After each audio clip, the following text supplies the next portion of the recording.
बतावा कैसे हरवा चढ़ी, बतावा कैसे डाला चढ़ी।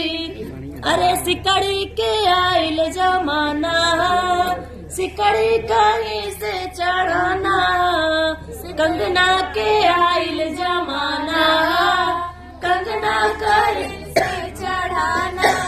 चाहे मम्मी बेचा, चाहे बुआ बेचा, चाहे चाची बेचा, चाहे मम्मी बेचा, बतावा कैसे डाला